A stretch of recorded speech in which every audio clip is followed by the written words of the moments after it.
Goeiemôre en hartlik welkom hier by ons Sondagoggend byeenkoms uitsending hierso lewendig op die Dak International Ministry se Facebookblad.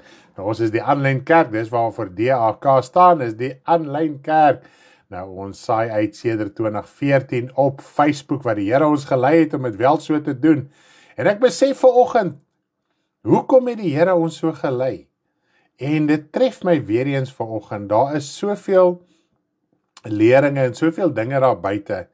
En die Here het baie dinge aan ons in die bediening van die begin af bekend gemaak, die waarheid van baie dinge wat onderdruk was deur die leuen. Die woord praat so in Jesaja wat hy praat van hoe word die waarheid vermis. So die Here het ons leiding gegee sodat ons die waarheid aan die lig kan bring. En dit is die groot sy van die saak, is om die waarheid van God se woord weer aan die lig te bring. En dit is 'n geweldige groot saak in die Christelike kerk op hierdie stadium, want die waarheid word vermis. Die waarheid word vermis in die breë Christelike raamwerk, as ek dit so mag stel.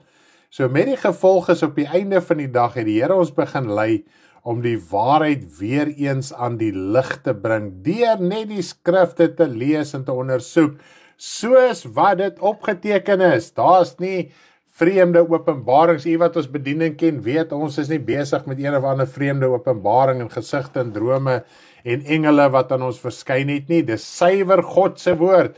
Hy sê ons moet ons lewe gee ter wille van die woord van die Here, die getuienis van die Here Jesus Christus. En as ons nie bereid is om ons lewe te gee vir die woord nie, dan is dit ook nie die moeite werd om te probeer aangaan met die evangelie nie. Ons moet alles aflê. Ons moet ons ou lewe, ou denke, ou idees alles aflê deur middel van die wedergeboorte. So dit was my nou so mooi bemoedig om te dink, Here, hierdie was 'n manier gewees van U om die hele struktuur van die bestaande kerke wêreld te penetreer. Want mense is op Facebook, mense is op sosiale media, en nou ons het ons YouTube kanaal ook. Geweldig baie mense kom ook by ons uit deur middel van die YouTube. Dan het ons ook waar jy jou boodskap share op die WhatsApp status. Mense kom ook daar verby en dan so kom hulle op die bediening af en sluit aan, en wat die geval ook al mag wees. En dan het ons ook aan ons Telegram channel, en dit is interessant hoeveel mense, want op Telegram kan jy ook ons search, soos wat jy nou op Facebook search, en dan kom jy eventually daar uit, dat daar is baie van die video's, daar's meer wat na die video's kyk, as wat daar mense is wat ons volg. So ek wil jou ook aanmoedig op die Telegram channel, asseblief gaan volg ons daar, ons laai ons video en audio ook daarop. So dit is al die platforms wat ons tot dusver kan gebruik, om so die evangelie uit te dra na almal in die wêreld. So dit was net vanoggend vir my 'n geweldige bemoediging. Hoekom die Here Facebook uitgekies het? Want Facebook is natuurlik die grootste sosiale platform wat 'n mens nou kan kry. En natuurlik kos dit selfbeheersing om nie daar te kere te gaan met die sonde en die valsheid en die leuns en die goeters nie. Maar dit is 'n manier wat die Here vir ons gegee het, sonder dat ons daarvan bewus was toe ons begin het in 2014, om verby die kerkstruktuur en mure en grense en dinge dis amper partykeer asof kerke hierdie mure het met hierdie elektriese fencing, met hierdie verskriklike kwaai honde daar binne, en niemand mag daar penetreer nie. En die Here het 'n manier gekry om verby al daai strukture en verdedigingsmiddels en meganismes te kom om die hart van die mense aan te raak. En nou ja, die Here het al gehelp dat die bediening al soveel mense kon gehelp het en skuddinge binne bedieninge veroorsaak het ensovoorts. Groot bedieninge wat letterlik 10-20 dalk is daar meer lede in hulle bediening wat ons al fisies gehoor het hoe hulle teen hierdie bediening praat. Maar is die bediening van waarheid. Hulle het al die profete van die Ou Testament wat die waarheid in die lig gebring het, vervolg. Die konings het hulle vervolg. Hulle eie mense het hulle vervolg. Die profete en die priesters van hulle eie volk het hulle vervolg en doodgemaak. Selfs binne in die tempel by in die altaar was hulle gedood gewees. En as ons kyk, Johannes die Doper, presies dieselfde, Jesus dieselfde, en ons eerste broeders en susters wat die evangelie begin volg het na die opstanding van ons Here Jesus Christus. Prys die naam van die Here van die leerskare, hulle het dit as 'n voorreg beskou om vir die naam van die Here oneer te lei. Dit was vir hulle 'n geweldige voorreg. Ons lees dit eintlik hierso in Handelinge. Kom ons lees gou hierso in Handelinge. Sommer so 'n lekker inleidende gedagte. Ek wil jou net aanmoedig. Ons moet ophou redeneer oor die kerk op die internet en al die tipe van dinge en sektes en goedes. En glo my, as dit kom nou by sekte, né? Die een kerk is vir die ander kerk 'n sekte. So ons is vir baie mense sekte en daai kerke is vir mekaar sektes en so gaan dit nou maar aan. En partykeer is die enigste verweer wat iemand het as hy nie teen die woord kan staan nie, is om te sê, jy is 'n sekte en dink jy net, julle is reg. En ek dink ons het daai bediening mooi afgelê en uitgesorteer toe daar in Mosselbaai was, die laaste diens op ons roadtrip wat ons gehou het, die Here so mooi met ons gedeel in hierdie sake. Nou is ek sommer hierso in Openbaring en nie in Handelinge nie. Waar het ek nou weer gesê, vir sy naam oneer te lei? Kom ons kyk net gou, losgelaat, owerpriesters, prys die naam van die Here. Hulle was bly gewees. Ag, nou kry ek nie die skrif so vinnig nie, maar dit is nie in Handelinge 4 Samuel. Kom ons lees gou, kom ons kyk gou. Ons moet die woord van die Here lees. Prys die naam van die Here. Toe verhef die hemel, die maandgeregtigde saamgestaan. Ek weet nie waar is die skrif nie, maar nietemin. Sê weer? 5:41 is ek bietjie vroeg, ek is bietjie vroeg hier in Handelinge. 5:41, dankie my poppe liefies. Hulle het toe van die raad weggegaan, bly dat hulle waardig geag was om vir sy naam oneer te lei. En hulle het nie opgehou om elke dag in die tempel en van huis tot huis te leer en die evangelie te verkondig dat Jesus die Christus is nie. Dis Handelinge 5 vers 41 en 42. Ons moet hom sommer gou highlight, terwyl ons hierso is, dis 'n crazy skrif, hierdie raad weggegaan, en dit sluit nou natuurlik aan, en hulle het nie opgehou nie. Wat doen ons, as ons vervolg word, sleg gesê word, ons naam weggegooi word, soos iets wat sleg is, jy is 'n sekte, en jy is dit, en jy is dat. Ons hou op, ons verloor ons vrymoedigheid, en hulle het nie, en hier was hulle voor die Joodse raad. Weet jy wat was die Joodse raad? Dit was die regering van die dag, van hulle godsdienst. Is net sowel al die kerke, ons wat nou in Suid-Afrika bly, al die hoofleiers van die kerke kom saam, en hulle vervolg jou, en hulle sê vir jou sleg, dat die see jou nie kan afwas nie. En, wat gaan ons doen? Ons gaan terugtrek. Glo my, ek het al vervolging teen my gehad, wat ek gevoel het, Here, ek gaan nie weer my mond oopmaak nie, maar ek dank die Here vir sy gees wat ons kan herinner aan sy woord. Prys die naam van die Here, van die leerskares. Dis toe die apostels gevange geneem was deur die Joodse raad. Die mense wat tussen hulle groot word, hulle eie stam, hulle eie taal, hulle eie volk, hulle eie nasie se leiers het teen hulle opgestaan. Die grootste vervolging wat jy ooit kan beleef, is deur mense wat sê hulle is Christene.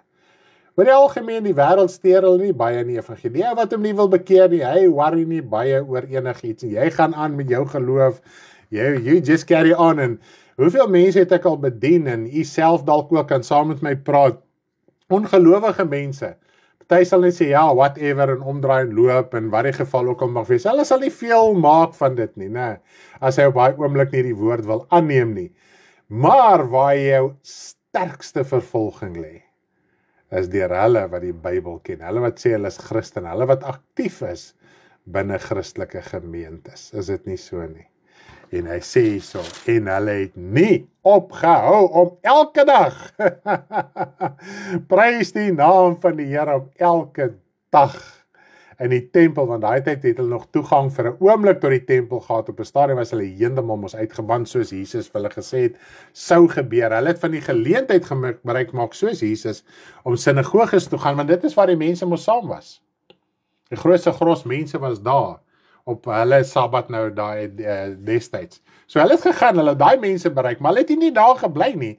Hulle het die ander mense ook bereik en van huis tot huis gegaan, mense wat gelowig geword het en so het die bure gehoor en so het die evangelie uitgegaan. Ag, ek wil jou net vandag aanmoedig om aan te hou om die Here te dien. Ons hou op, ons moet nie ophou nie, mense, prys die naam van die Here, ons moet nie ophou nie, halleluja, ons moet mekaar bemoedig deur baie verdrukkinge, gaan ons die koninkryk van God ingaan, nie deur 1 of 2 verdrukkinge, of tot die einde van 'n sogenaamde seisoen, of wat ook al nie, as jy nou wil praat van seisoen, die einde van jou lewe is die einde van jou seisoen.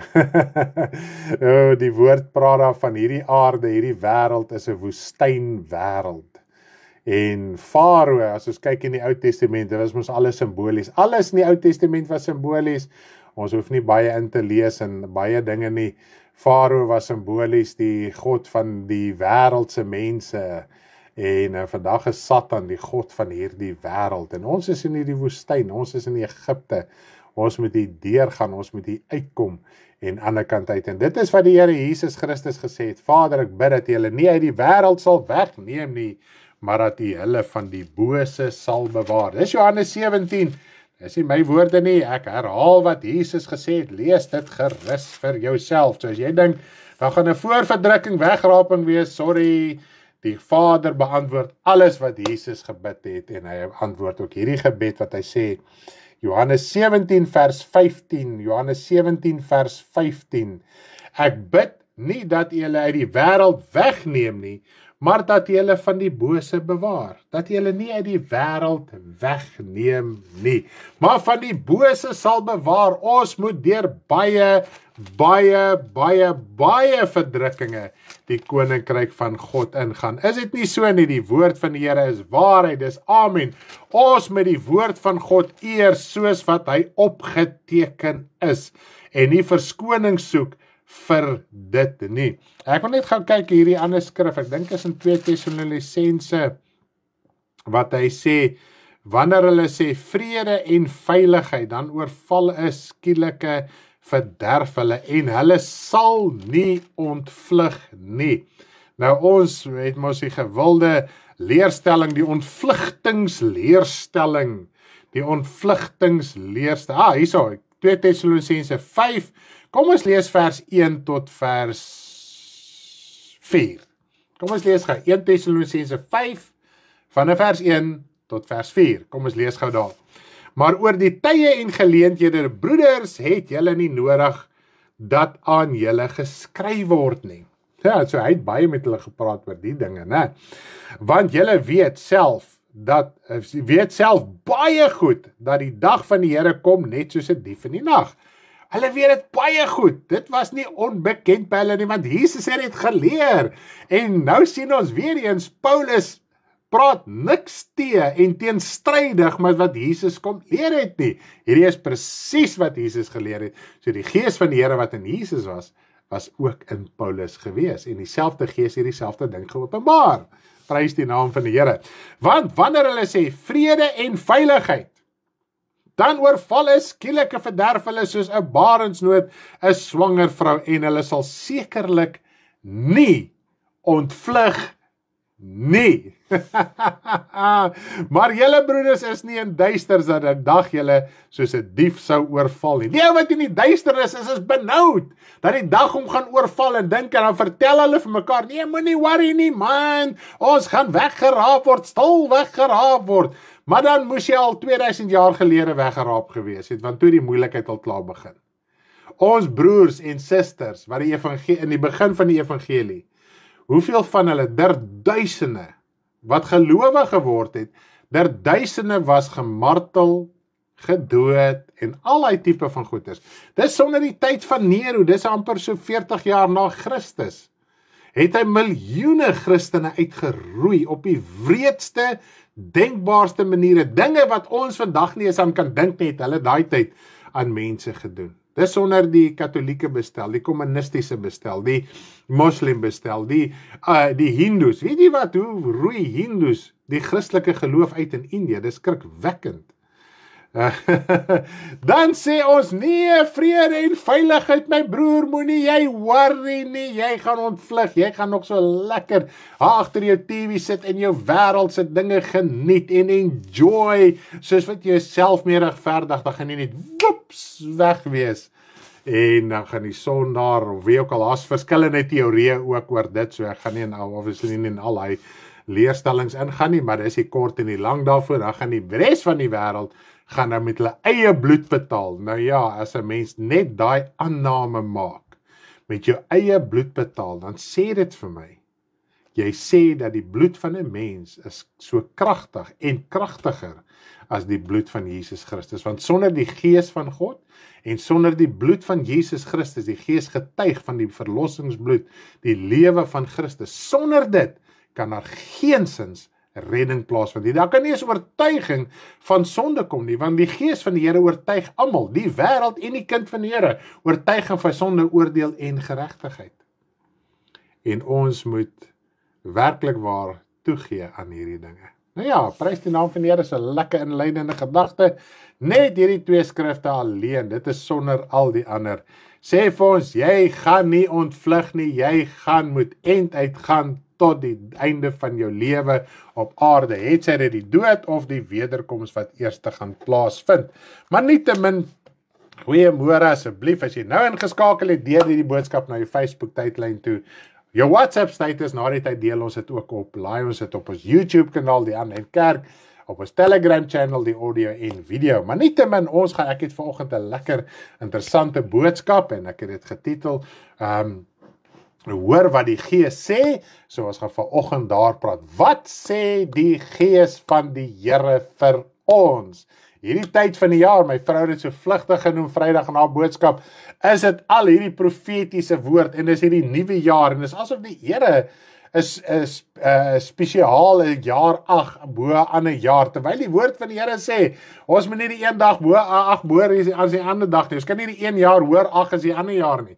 Nou werk dinge nou nie uit soos dit geprofeteer is, gewoonlik moes daai profesie mos nou al nuwe jaar, né? Dan werk dinge nie uit, as jy nee, volgende jaar, dan suffer jy die hele jaar deur, net om volgende jaar 'n beter jaar te hê. Jy kan vandag jou lewe met die Here regmaak. Jy het nie 'n jaartal en 'n plek nodig nie. Jy kan in jou sitkamer, in jou huis, buite in die veld, maak nie saak waar jy is nie, as jy oortuig is en God se Gees praat met jou vandag, kan jy vandag jou saak uitsorteer. Is dit nie wonderlik nie? Loof die naam van die Here. Nou ja, kom ons bid eers lekker saam en dan gaan ons hoor wat God se Gees vir ons sê. Daar's hy. Kom ons bid lekker saam. Vader, ek wil U net prys en loof en eer en verheerlik vir die goedheid, die genade, die krag en die heerlikheid van U. Hoe wonderbaar is U in die hemel. U sê, hef op julle hande. Klap met die hande, juig tot eer van God. Sing 'n nuwe lied. Ons moet nie meer die ou liedjies sing nie. Ons moet 'n nuwe lied sing tot eer van die Here van die leerskares. Halleluja. Ons hart moet psalm sing. Ons hart moet lofliedere uiter tot U, o ewige Vader. As ons hart vol van U is, halleluja, dan wil ons jubel, ons wil sing, ons wil juig. En wanneer die hartseer en die bekommernis en die benoudheid daar is, dan gaan ons voor die aangesig van U en ons huil voor U en ons smeek voor U en ons roep voor U. En dis wat U sê, as iemand bekommerd is, laat hom gaan bid. As daar benoudheid is, as daar angs is, laat hom gaan bid. En hy wat in oorwinning is, laat hy 'n loflied tot eer van U sing. Dit hoef nie 'n bestaande liedjie te wees nie, dit kan net woorde wees wat God verheerlik. Halleluja. Dankie Vader dat U ons herinner deur U Gees vanoggend aan wat U vir ons wil sê. En ons weet een ding baie mooi. U Gees getuig slegs van U woord. U Gees praat nie dinge en gee openbarings buite die geskrewe woord nie. Alles moet in lyn wees met die geskrewe woord.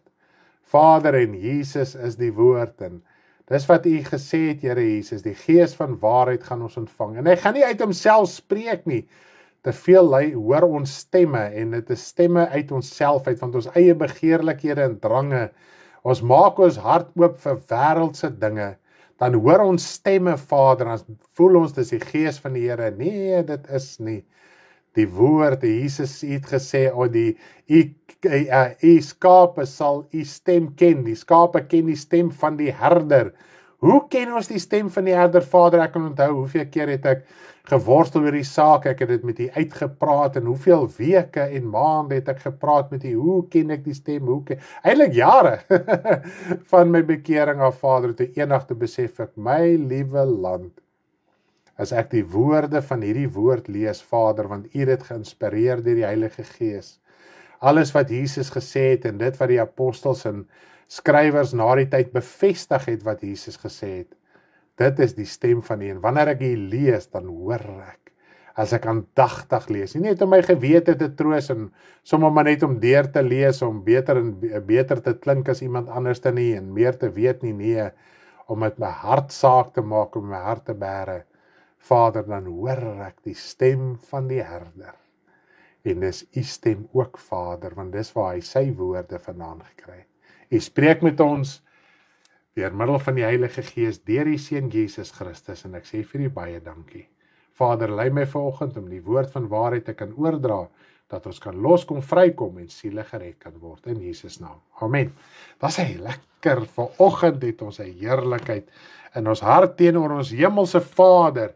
Daar is niemand groter as hy nie, is dit nie so nie?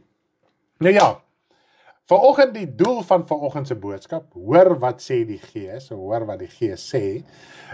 Die doel van vanoggend se boodskap is om die krag en grootheid van genade uit te lig. En ek dink ons mis daardie punt. Nou, ek wil gou by julle gou een vraag vra en antwoord my, behalwe nou van God en Jesus. Nou ons weet God en Jesus openbaar hulle self deur baie dinge.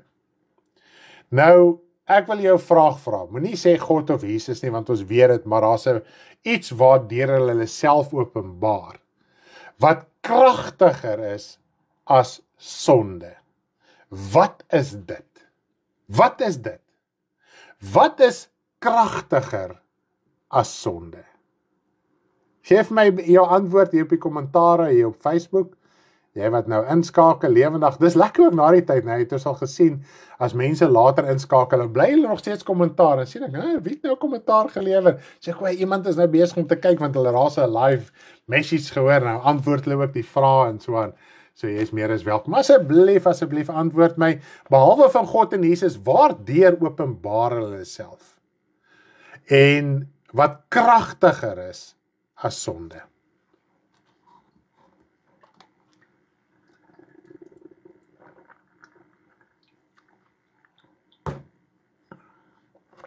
Ek het so bietjie, vergifnis, prys die Here, vergifnis,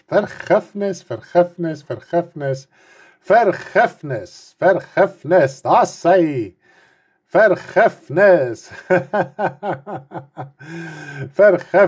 daar sê, prys die Here, Fransie sê genade, ja, deur genade ontvang ons vergifnis, genade het vergifnis, halleluja, prys die Here, julle het hom so, God is liefde, en in hy liefde is daar vergifnis, dis kragtig, want wat doen vergifnis? Kom ons kyk gou, kom ons gaan gou vir 'n volgende punt, wat doen vergifnis? Hoekom sê ek, is dit kragtiger as sonde? Kom ons praat gou 'n bietjie verder. Wat doen vergifnis? Forgiveness, yes, Jolene, forgiveness is the answer, hallelujah, praise the name of the Lord. Wat doen forgiveness? What does forgiveness do? Wat doen vergifnis wat dit kragtiger maak as sonde? Kom ons kyk gou so 'n bietjie vir die wat vinnige vingers het. Ek dink nie almal gaan so lekker hierso kan tik nie, maar as jy so 'n paar antwoordjies het, een of twee, is dit meer as genoeg. As jy jou so sê hulle jou stywer in die armbeers wil gooi, is jy meer as welkom. Lank as daai spreekwoord gehoor. Vergifnis, halleluja. Vergifnis red ons van die duiwel. Prys die Here. Dis net fantasties. Dit maak jou los van die sonde, van die ongeregtigheid. Yes, en as jy los is daarvan, is die skeiding tussen jou en God vernietig. Dan kan jy met die Vader en met die seun gemeenskap het deur die kragvolle werking van die Heilige Gees. Is dit nie wonderlik nie? Dis so lekker om vanoggend met julle te gesels en julle kan teruggesels. Halleluja. Okay. Maak jou los. Nou, waar was ek nou? Ek moet nou teruggaan na my boodskap toe. Dit maak jou los. Goed. Nou, om dit te demonstreer wat ek jou nou gevra het, né? Gaan ons begin by die 7 gemeentes in Asië. Nou, dit is opgeteken in Openbaring 2 en Openbaring 3. Ek gaan natuurlik nie alles woord vir woord lees nie. Ons gaan net daardeur lekker gesels en praat en opgewonde. Ons hou van oom se singery. Dis is cool. Ek love sing, eintlik.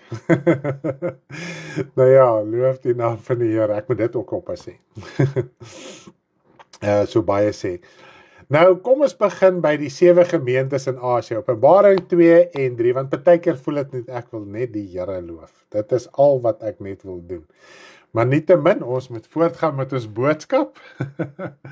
Okay, sommer so uit die face uit. As die hele wat nou al, jy mag sneak peek, is 'n oop boek toets hierdie, hoor. Jy mag regtig jou Bybel oopmaak of gou vinnig daar op jou, mag nie Google AI gebruik vir hierdie ene nie, jy mag nie. Ek het al gehoor, mense gebruik Google AI. Moet dit nie doen nie. Jy gaan dalk hierdie verkeerd wees. Maar nietemin, as jy wil, is jy ook welkom.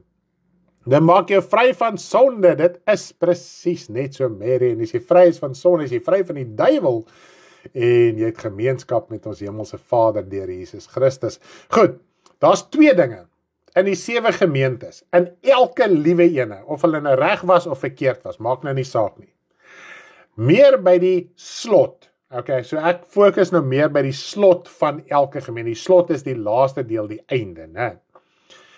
Daar's 2 dinge, wat die Here vir elke gemeente gesê het, ongeag wat was sy storie gewees.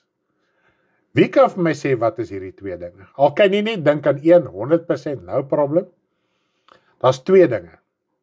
Ok, sê vir my gou, wat is daardie 2 dinge? Dis so aan die slot van elke liewe gemeente. So as jy hom gaan by een gemeente gaan oopmaak en jy sien, wow, kyk hierso, dit moet seker by elkeen wees. Kom ons hoor gou, kom ons luister gou wat sê julle. Hier's in die Kaap sê julle, kom ons luister. Stanley, ons gaan luister wat Stanley vir ons wil sê. Hier ken jy jou naam baie goed, hoor. Veral, dis eintlik nou sad, want die tradisie met al die, soos hulle ons nou noem, inkommers, is besig om verlore te gaan. Dit is eintlik cool hoe hulle praat originally. Stanley sal Stanley vir ons sê, Stanley, ek gaan net gou luister, dan sal ek terugkom na Stanley toe. Dis is crazy. Wat is die 2 dinge? Een is om te oorwin, yes, een is om te oorwin, dis presies so, om te oorwin. Hoor wat die Gees aan die gemeente sê, so daar het ons al 2 die antwoordjies. Elke liewe gemeente sê, die Here, een is om te oorwin, en hoor wat die Gees aan die gemeentes sê. Goed, nou ons gaan nou uitvind, hoekom dit so is, en waarom dit so is, dat ons by die, nie noodwendig die valse prediking by elke ene nie. Goed. Hoor wat die Gees van die Here sê, en die gemeente sê, en een is om te oorwin. So dis die 2 dinge wat die Here vir elke gemeente presies so sê. Goed. Wat die Here ook sê, hy wat oorwin, die Here het mos nou elke spesiale iets vir elke gemeente gesê, nadat hy gesê, die wat oorwin sal dit kry, die wat oorwin sal dit kry, om sekere waarhede aan die lig te bring, en die beginsel van dit alles, en dit is hoe kragtig God se genade is, want ons praat vandag oor genade en vergifnis, oor genade en vergifnis. Nou, die Here het in die gemeentes, al 7 hierdie gemeentes, hulle goeie dinge uitgelig en hulle slegte dinge. En natuurlik ook aan hulle waarskuwings gerig, en dit is waar hulle wat oorwin inkom. Nou, te midde van sommige gemeentes se afvalligheid, het God hulle bly herinner aan die beloning van die ewige lewe, indien hulle hul sou bekeer van daai verkeerde ding. So, hier sien ons weer eens die genade en die krag van God. Dit is net amazing om te dink. Te midde van dit wat God fout gevind het in hy gemeente, wat natuurlik kern was vir hulle geestelike redding. Het God gesê, as jy jou bekeer, hierdie is die belofte. Die Here het nie net ingekom en hulle verdoem en klaar en dit is verby nie. Die waarskuwing was daar, jy moet oorwin en dan sal jy so en so ontvang. En die beginsel van elke ding wat die Here gesê het, is die ewige lewe. Die Here gee net verskeie fasette van dit wat in die ewigheid gaan gebeur en openbaar dit in elkeen van die gemeente. So ons moet nie probeer uitpleis, gaan jy nou dit doen en jy gaan nou dit kry en jy gaan nou dat kry nie. Ons moet al die gemeente saam lees en dan kom jy agter, wow, dit gaan oor een ding, ons moet die ewigheid ingaan. En daar is lewe, daar's krag, daar's dinge in God se koninkryk wat bo ons vuurmaakplek is, wat vir ons lê en wag. So jy kan na deurlees en dink jy, wow, dis vir my ook, want die woord sê, Paulus sê so mooi, dat die dag toe ons die Bybel weer so in die kar luister, hy sê, alles behoort ook aan julle. So alles, al die beloftes wat ons in hierdie 7 gemeentes kry, wat hy sê, die voorwaarde, as jy oorwin, die vermaning of die waarskuwing, as jy oorwin, gaan hierdie gemeente dit kry, daai gemeente gaan dit kry, daai gemeente gaan dit kry. Alles wat hy daar geskryf het, is vir jou, as jy oorwin. Ok, prys die Here, dis net amazing. Nou alles wat in die briewe opgeteken is wat die Gees aan hulle gesê het. Want die Gees van die Here het alles aan Johannes die Doper, nie Johannes die Doper, jammer, aan Johannes geopenbaar. Prys die naam van die Here, deur die sending van die engel van God. Halleluja. Nou alles in die Bybel, alles wat in die Bybel geskryf is deur God se Gees geopenbaar. So God praat met ons deur die Gees, deur Jesus Christus, deur dit wat in die Bybel geskryf is. So al die woorde wat hier geskryf is, mense was voor God gewees, mense was in situasies gewees, hulle het God gesoek, hulle het God gedien. En in dit het God se Gees dinge aan hulle geopenbaar wat hulle vir ons neergeskryf het. Dis waarom die hele Bybel deur God se Gees geïnspireer is. So dit wat jy in die Bybel lees, is wat God se Gees vir jou sê. Dit kom van die Vader af en dit kom van Jesus af, want die Gees praat nie uit homself nie. So die woorde wat ons lees, is deur die Gees geopenbaar, maar dit kom aanvanklik van die Vader af, deur Jesus Christus. Ok, ek dink ons kan dit so verstaan. So dit is so maklik, wil jy die stem van God hoor? Wil jy hoor wat sê die Gees van die Here? Lees jou Bybel. Dis so eenvoudig. En as jy gehoorsaam is aan die geskrewe woord, dan kan jy vrug oplewer. Hoor wat die Gees in die gemeente sê. Prys die naam van die Here. Nou kom ons gaan na die eerste gemeente toe. Dit is die gemeente van Efese. Ons weet daar's ook 'n sendbrief aan die Efesiërs, dis dieselfde gemeente. So dis net amazing om te dink. Hierso praat die Here van skryf aan die gemeente, aan die engel van die gemeente in Efese. Ek wil dit net gaan uitklaar, die engel is die prediker, die leier van elke gemeente, want die oorspronklike woord engel beteken net aan die boodskapper, want die engel, die woord engel beteken boodskapper. Goed, dis wat hy in Hebreërs ook sê, julle het engele gehuisves. Dit was nie engele van God wat uit die hemel uit neergedaal het nie, dit was boodskappers, mense wat die evangelie uitgedra het. Dit is ook 'n engel van God, want hy het gesê, ons moet die goeie nuus uitdra, ons moet boodskappers raak van die evangelie. So as jy die evangelie uitdra, dan verstaan jy ook bekend as 'n engel, 'n boodskappers van God. Dis net amazing, goed, maar daar is God se engele in die hemel en daar sataniese, demoniese engele ook. So ek herken almal, net om vir jou te sê, dit is aan wie hy geskryf is, want daai persoon, die engel moes dit fisies gelees het en hy moes dit aan die gemeente oorgedra het. Nou, engel wat in die hemel is, kan nie dit doen nie. Goed, daar sê. Nou, kom ons kyk in Efesiërs, die gemeente van Efese. Daar, hulle het 'n paar goeie punte gehad. Nou, ek gaan net gou so puntsgewys deur elkeen hardloop en dan gaan ons by die kern uitkom. Hulle het die valse profete uitgelig. So, hulle het nie verkeerde. Die woord sê ook, hulle het alle slegte mense wat hulle nie kon verdra het nie. Met ander woorde, hulle het die kwaad in hulle midde uitgeroei. Die valse lering het hulle uitgeroei. Goed. Hulle het lydsaamheid besit. Nou, lydsaamheid is die pad van beproewing. So jy moet oorwin in sonde en in omstandighede. En hier is die groot sy van die saak. As jy in sekere kom ons sê, omstandighede is, of dit nou goeie omstandighede is, of slegte omstandighede. Daar is altyd die versoeking in beide, om die sonde te doen. En dis wat Jakobus vir ons skryf. Dis hoekom sonde word ook as 'n beproewing en 'n toets neergepen in in Jakobus 1. Hoekom? Want in goeie omstandighede kan 'n mens maklik verlei word na die verkeerde ding toe, want nou het jy geld, jy het middele, jy voel emosioneel goed, jy voel vleeslik goed, so 'n mens kan maklik die sonde doen. Goed. In slegte omstandighede kan jy dalk so verdruk en goeters voel, dat jy uit nood uit die verkeerde ding gaan doen, net om op aarde te probeer leef. Okay. So, hulle het vasgestaan, of het nou goed gegaan het, en of het nou sleg gegaan het, hulle het vasgestaan. Goed. Hulle het nie moeg geword om vir die Here te arbei nie. Nou, dit lees ons ook in waar die Here Jesus gesê het. Nie almal wat sê vir my sê, Here, sal die koninkryk van God ingaan nie. Dit is Matteus 7. Maar hulle wat die wil doen van die Vader, dan gaan hulle sê, Here, maar ons het in die naam geprofeteer, ons het in die naam gepreek, ons het baie kragte in die naam gedoen. In ander woorde, hulle het gewerk. Hulle was ywerig geweest. Dan sê die Here Jesus vir hulle, julle is werkers van ongeregtigheid, want julle het nie julle lewe op my woord gebou nie. So die prediking van die woord, en dit is waar ons het mis, en dit is wat ons oor gepraat het. Wat is die primêre fondasie wat ons moet regkry? Ons moet ons lewe, ons daaglikse lewe, ons besluite, ons besigheidsbesluite, ons familiebesluite, ons huweliksbesluite, ons verhoudingsbesluite, alles moet ons bou volgens die geskrewe woord. Okay? En as ons dit doen, dan kan ons verder bou. Maar ons fondasie het soveel krake en gebreke, nou wil ons die huis bou.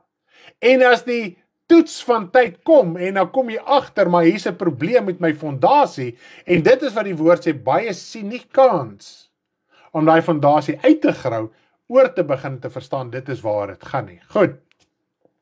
Nou, hulle het ook die werke van die Nikolaïte gehaat, wat God ook haat. So God het vir hulle gesê, wow, julle haat die werke van die Nikolaïte, ek haat dit ook. Dis 'n goeie punt vir julle.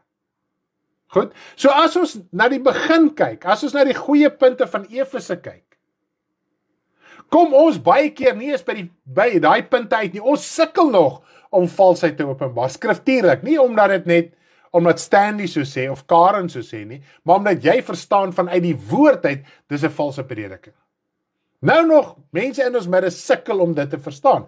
As dit kom by lydsaamheid, dan val ons nog heen en weer. Ons word nog heen en weer geruk deur baie winde van leringe. So daar's nog onvolwassenheid. Maar hierdie gemeente het vasgestaan en hulle het nie moeg geword nie, hulle het gegou.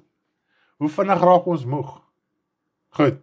Nou sal ons dink, wow, hierdie gemeente, man, hulle gaan hemel toe.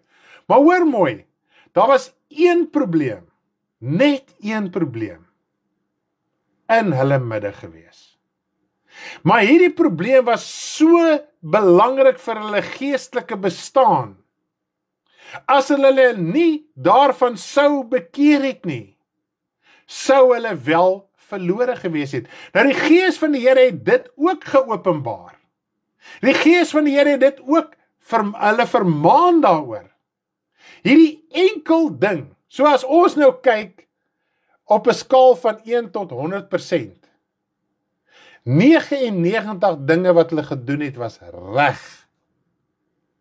Maar die een ding is so dodelik, dat hulle nie as hulle gaan aanhou daarmee, mag God hulle nie red nie. En dan het hierdie is 'n Christelike gemeente, en dit moet ons in gedagte hou van al 7 van hierdie gemeentes. Die feit dat God nog met hulle praat, is omdat hulle nog besig is met die dinge van die Here, as 'n Christelike gemeente nog funksioneer.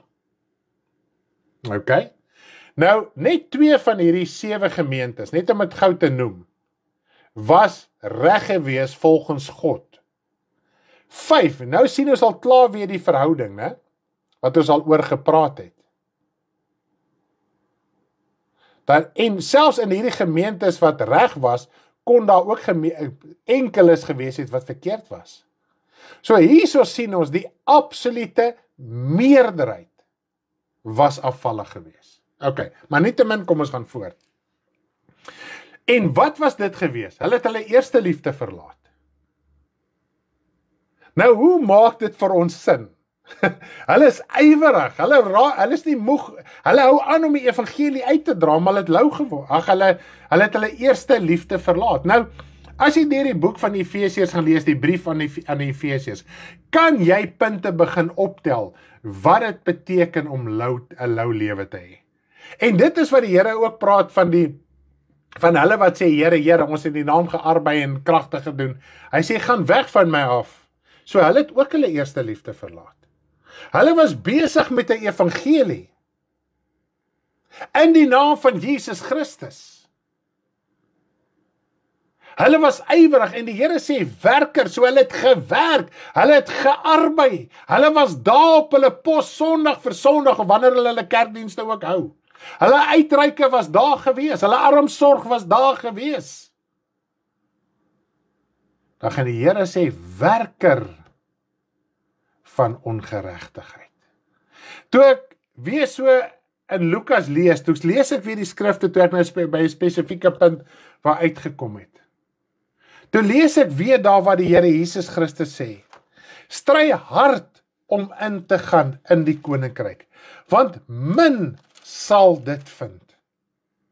So ons moet werklik waar erns maak en ywerig begin raak, om seker te maak, ons eie lewe is op die rots gebou. Dis maklik om Bybelverse te deel. Dis maklik om te preek. Dis maklik om sekere uiterlike dinge te doen.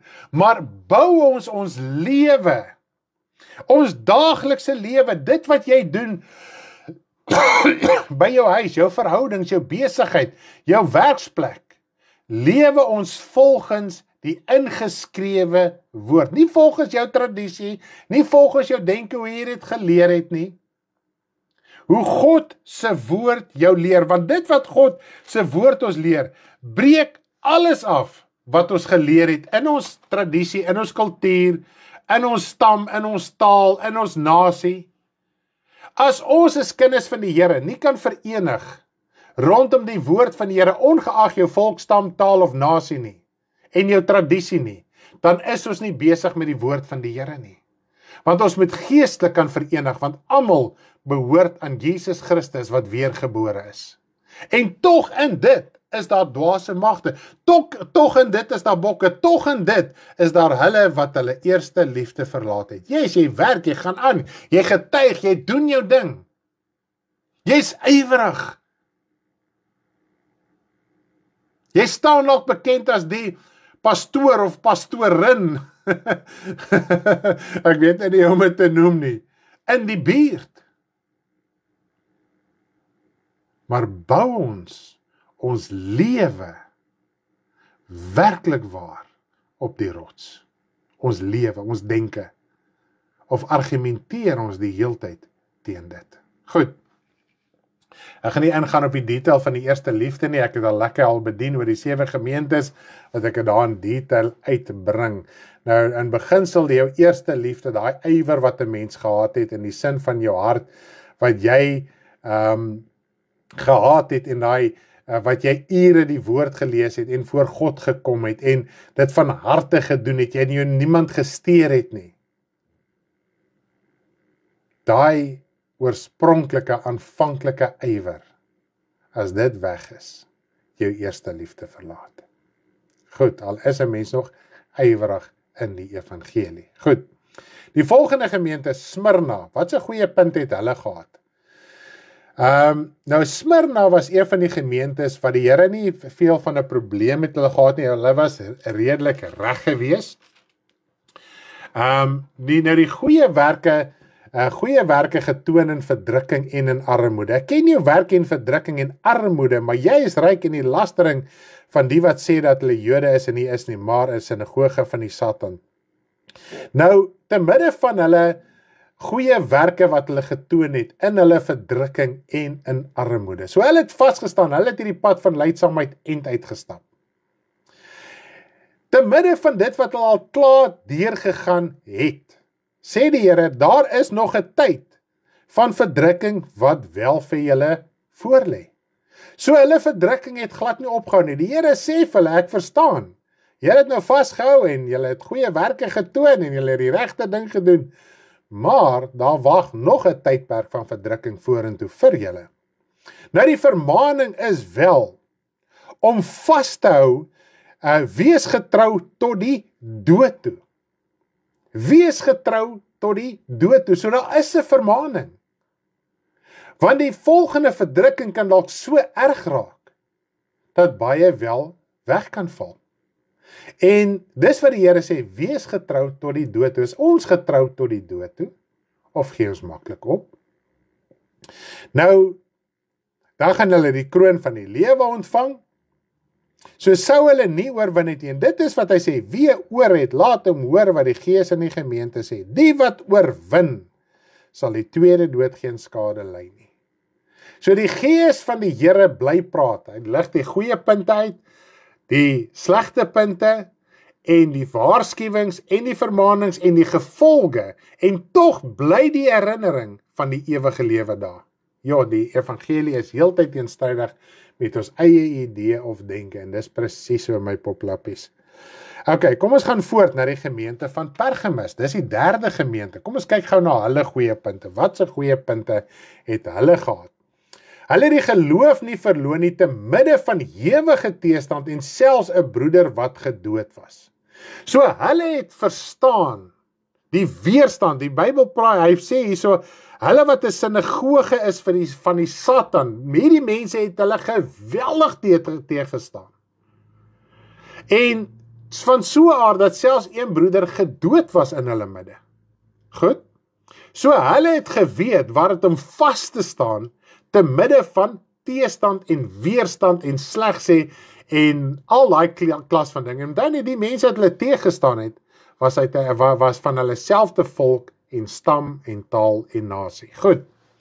Nou sê die woord, ek het enkele dinge teen ons. Ons teken ons lewe af as ons tot wedergeboorte kom. Alles van ons moet verander na God se natuur en denke. Dit is presies net so. Jy verloon, en dis wat die Here Jesus sê, as jy jou ou lewe nie verloon nie, is jy sy koninkryk nie werd nie. As jy bly teruggaan soontoe, verbly teruggang, kom ons kyk gaan na Israel, voor ek gaan aangaan. Toe Israel in Egipte was, toe het die Here hulle mos nou uitgelei. Nou ons lees, as jy nou lekker gaan lees in Handelinge 6 en 7 waar Stefanus, dis eintlik so opsomming. Daar's baie natuurlik ander skrifte in die Ou Testament ensovoorts. Maar dit wat Stefanus gepreek het hy 'n opsomming vir ons gegee.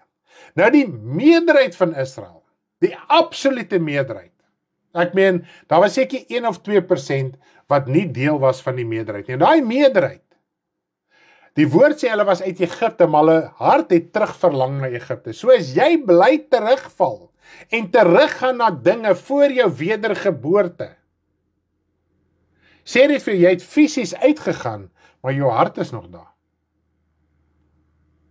So die eerste liefde wat jy mee begin het, wat jy gesê het, Here, ek gaan dit doen, en ek gaan dit doen, en ek gaan dit doen, en dis wat ek, en jy het die besef gehad, en jy het die pad begin stap, en toe op 'n stadium, dis hoekom toe Moses op die berg was, het hulle presies geweet om 'n goue kalf te maak.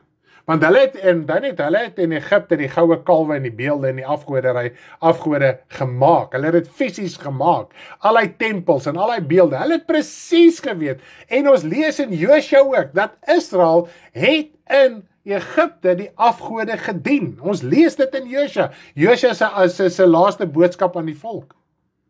Hulle het hulle gedien. Nou lei die Here uit, want hulle huil oor die swaar kry van die wêreld, hoe die wêreld hulle druk en verdruk en alles. Nou lei die Here uit. Die Here verlos hulle van daai verdrukking.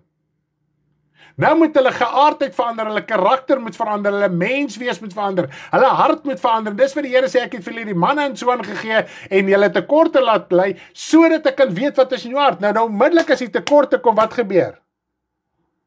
Ons vergeet ons eerste liefde, daai eerste oortuiging wat ons gehad het, ons vergeet dit, en ons doen weer dinge, presies wat ons gedoen het, voordat ons tot wedergeboorte gekom het. Ons praat weer so, ons lyk weer so, ons dink weer so, ons tree weer so op, ons gaan weer aan, soos wat ons aangegaan het. is ons hart uit die wêreld uit, dan het druk en verdrukking tekorte, bring jou hart aan die lig. En dis wat hy sê, hierdie mense was ywerig, hulle het getuig. Hulle was nie skaam nie, hulle was nie bang gewees nie. Maar daar was 'n probleem. Efese een probleem, net een probleem, wat so groot is, dat God hulle nie mag red nie. Dan net God is regverdig. Hy is nie partydig nie. Ons het gehoor in ons boodskap oor om te bid. God weet wat het jy nodig, voordat jy hom vra. Maar jy moet hom vra. God weet ook jy het vergifnis nodig. En skriftuurlik, om vergifnis te kry, moet jy dit bely. Die onskriftuurlike ding word in die Christelike kerk gepreek, God doen net, God doen net, God doen net. Jy hoef niks te doen nie, God doen net alles.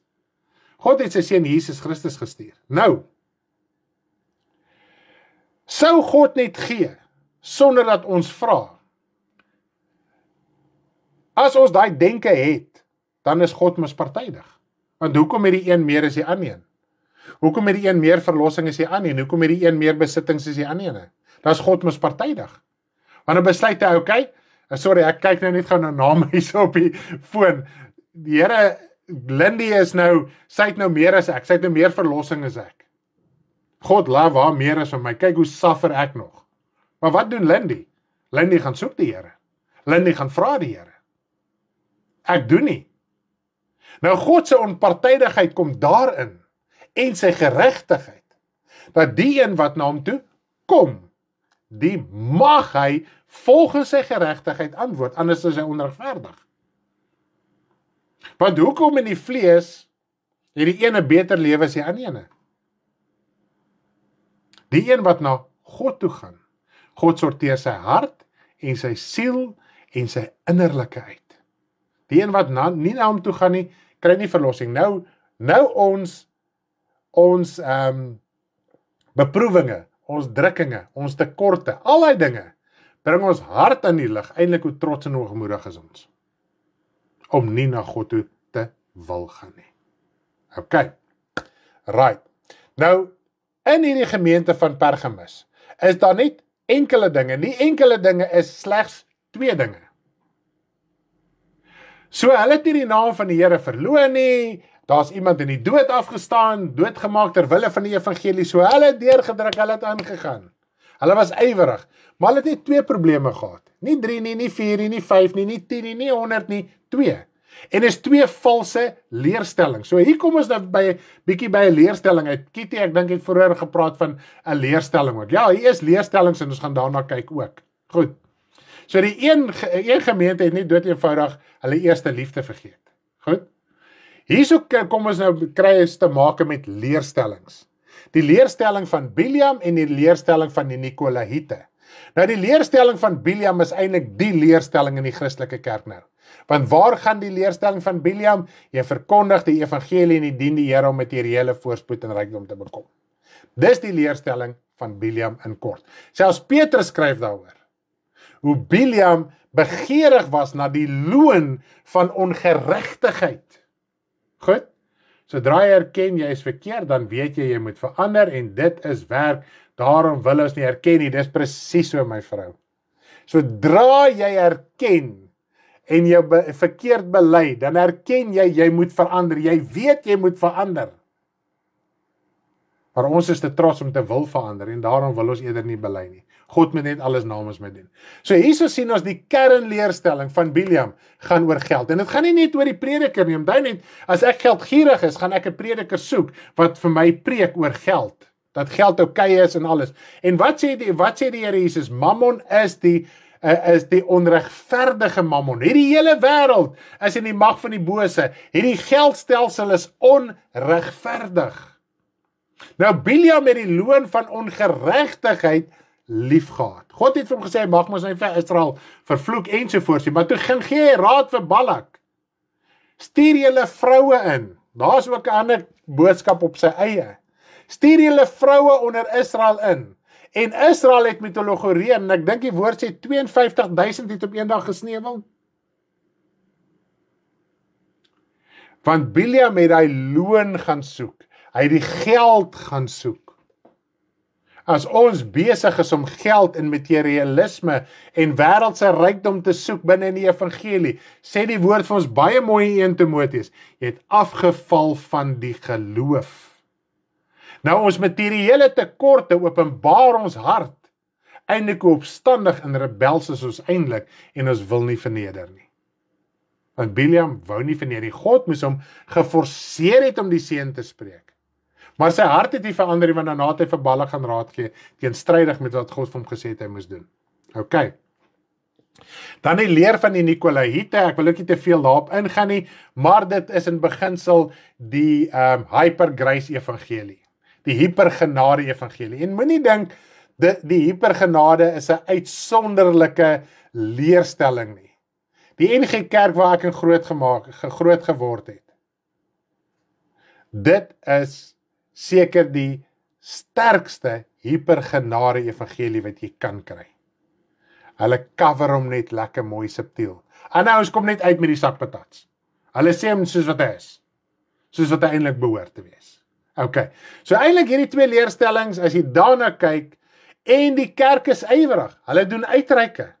Hulle skenk partykeer duisende, honderde duisende rande vir charity en hospitale en skole en ek weet nie wat alles nie. Die Here sê, daar's twee leerstellings in jou midde. As jy hom nie gaan verwyder nie, sê die Gees van die Here vir jou.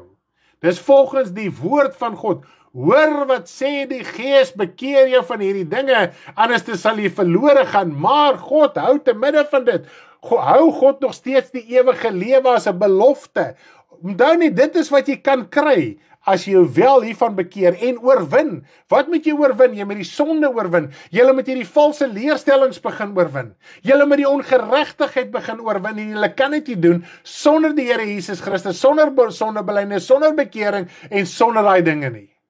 So die Gees van die Here roep hulle op tot bekering, sodat hulle die belofte van die ewige lewe kan ontvang. OK. Kom ons gaan na die gemeente van Thyatira toe. Die goeie punte wat hulle gehad het. Hulle laaste werke was meer as hulle eerste werke. Hulle het ook die pad van lydsaamheid gestap, want hulle het lydsaamheid besit. So hulle het nie geval vir elke wind van lering wat verbygekom het nie. Hulle het nie geval vir elke liewe ding nie. Hulle het vasgehou, hulle het deurgedruk. En hulle laaste werke is meer as die eerste. So hulle het al hoe meer ywerig begin raak. Hulle het al hoe meer iets vir die Here begin doen. So op die surface, né? Maar daar het hulle twee leerstellings ook verkeerd gehad. Net twee leerstellings het hulle 'n probleem gehad mee. En die een is die leerstelling van Isebel, en ek wil dit net uitklaar. Want, as mense het mos sulke trefwoorde. As hulle Isebel hoor, ja, en hulle hart op hulle kop in 'n rigting, dink ek, Here, wow, stop. Isebel, en ek wil hê jy moet by my hoor, haal al die suurdeeg uit jou kop uit, haal al die suurdeeg uit jou hart uit, hoor wat sê God se woord.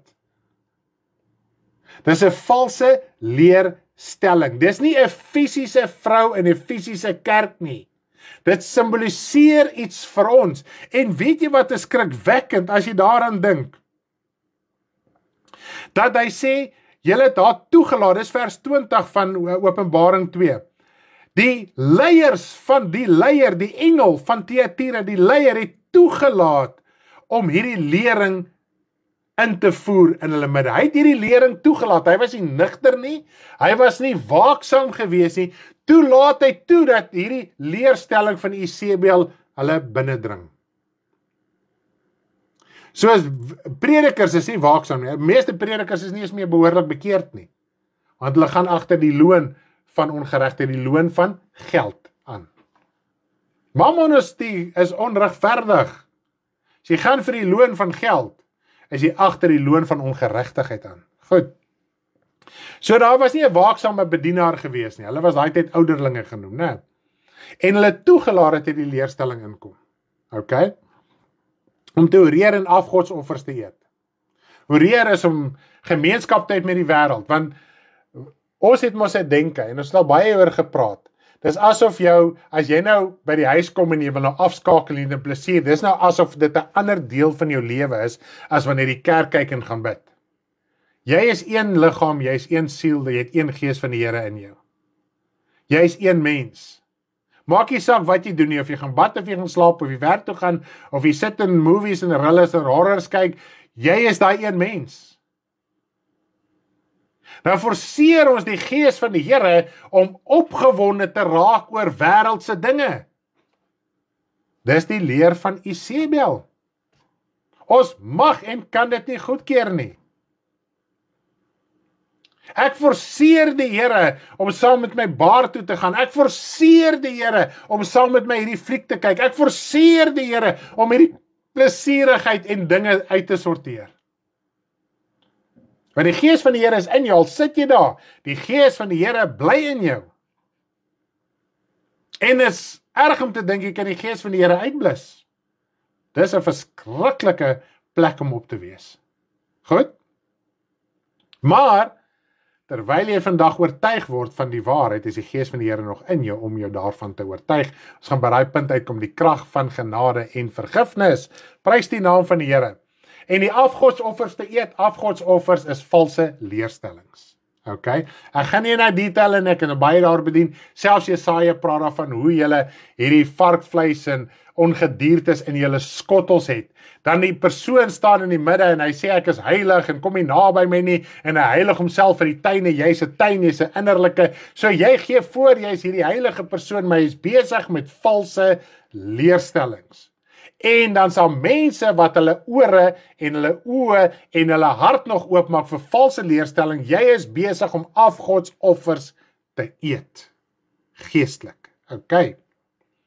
Dan praat hy ook van hulle wat die dieptes van Satan leer ken het. Nou sê daar is onder julle mense wat nie die dieptes, soos hulle dit noem, die dieptes van Satan, soos wat hulle dit noem, nie leer ken nie. So enkeles, min of 'n paar in die gemeentes, het geweier om deel te raak van hierdie geheimenisse leerstellings. Nou ek het al daarvan getuig, ek en my vrou was 6 jaar in 'n bediening oor geheimenisse. Glo my. Ons het geleer van Illuminati, brandwag, die vrymetselary, tekensimbole, Kersfees en al hierdie goed. Ons die dwergies, die feetjies, die hele katoetie. Simbole en simbolieke en jy tot kleure, hoe demonies is kleure. Ek praat van pink en pers en geel en oranje en al die goeders. Ons het nuwheidstydskrifte deurgegaan, ons het flieks deurgegaan, ons het nuusberigte deurgegaan, ons het koerante deurgegaan, om al hierdie duiwels om by hierdie geheimenisse uit te kom, om vir almal te wys hoe duiwels is hierdie wêreld. Die obeliske, die son, die maan, ek wil dit nie eens noem nie, die woord van die Here sê, noem nie eens hierdie goeters nie. Jy hoef nie te sê, ek weet waar, ek ken die leerstelling, ken ek in detail. Ons het destyds boeke en materiaal gehad, wat in Suid-Afrika verban was. Ons is bang gewees, die polisie gaan op ons toeslaan en ons kom toesluit, want ons mag nie daai goed gehad het nie. Net om die boosheid aan die lig te bring. En wat het ons bereik? Niks. Ek en my vrou was basies in 'n teruggevalle toestand gewees, toe ons besig was met die geheimenisse leerstellings. Glo my, daar's 'n las wat op jou kom, en dis wat die Here sê, as jy nie deel van raak van daai ding nie, gaan ek nie nog 'n las op jou lê nie, want daai goed bring 'n las op jou. Eie regverdigheid, opgeblaasenheid.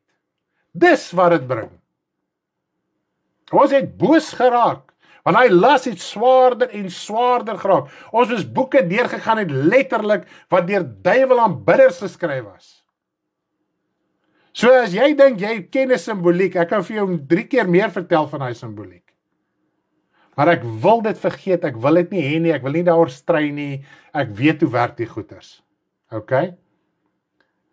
So dit is 'n las wat op jou kom, wat jou terugval veroorsaak, dat jy nie eens die waarheid kan aanhoor nie. Okay, kom ons gaan aan, prys die Here. Nou die gees van die Here het hulle ook herinner, as hulle nie gaan bekeer van hierdie 2 leerstellings nie. En sommige van hulle net 1 leerstelling, want sommige het nie die 2de leerstelling gehad nie. Gaan hulle ook verlore wees. So die gees van die Here het hulle daarin herinner en die ewige lewe, die belofte aan hulle voorgehou as julle oorwin. Nie as julle terugsit en verklaar en niks doen nie, as julle oorwin. En wat sê die woord vir ons in Openbaring 12? Hoe oorwin ons die wêreld en sy begeerlikhede en die booshede en al hierdie dinge? Openbaring 12 vers 11. Openbaring 12 vers 11. Kom ons lees net gou daar. Storie klink baie so dit ancient, dit is bitter swaar. En mense sal arbei vir die geheimenisse. Ons het ure en ure mense geleer, vir 4-5 dae, en ek het die tegniese deel gehandhaaf en die video's en die goeters en die dinge op die projektors en so aangesit en die klank en die dinge. Vir ure, 4-5 dae 'n week, vir 3-4 ure sit mense versla en verstom, maar dit het geen verlossing gebring nie. Ek het daar gesit in 'n teruggevalle toestand om die aanhou te waarsku oor die duiwel. Skrikwekkend. As jy nie van daai goedes gaan loskom nie, as jy weer sien, is jy in die weirdste geloofsoortuiging, kom los van daai goed. En hulle het hom oorwin deur die bloed van die lam en die woord van hulle getuienis, en hulle het tot die dood toe hulle lewe nie lief gehad nie. Dis die definisie van oorwin. So hy wat sê, julle wat oorwin. So as jy vasstaan vir die getuienis van Jesus, jy het tot die dood toe nie jou lewe lief nie, en jy is gereinig deur die bloed van die lam. Word jy gereinig deur die bloed van die lam? Deur die vergifnis van sondes, deur jou sondes te bely. Begin by die wedergeboorte. Daarna die belydenis van sondes. En so oorwin jy. Okay? So as jy kyk na oorwinning, die een woord daar, gaan kyk hoe oorwin 'n mens. En dan kan 'n mens die pad vorentoe stap. Goed, kom ons gaan gemeente 5 toe. Amper deur. Wat is hulle goeie punte? Hulle het een enkele goeie punt gehad, enkeles wat nie hul self besoedel het nie. So daar was net 'n paar mense wat hulle self nie besoedel het nie. So die res van die gemeente was besoedel geweest. Dan praat hy van hulle kleed wat hulle besoedel het. So jy kan jou geestelike klere besoedel. Dis vers 4 van Openbaring 3. So jy kan jou geestelike klere besoedel. En die gees van die Here het weer aan hulle ook die belofte van die ewige lewe voorgehou. Nou, hulle het ook daarop aanspraak gemaak, en dit is eintlik wat nou in die Christelike kerk aangaan, is dit nie so nie. Hulle het daarop aanspraak gemaak, dit is hulle het beweer en verklaar, dit is decree en declare, dat hulle leef, tog is hulle dood. En hoe verklaar en eis die mense die dinge? Hoe maak hulle verklarings? So hulle het beweer hulle leef, hulle beweer hulle is kinders van die Here. Maar God het gesien, hulle is dood.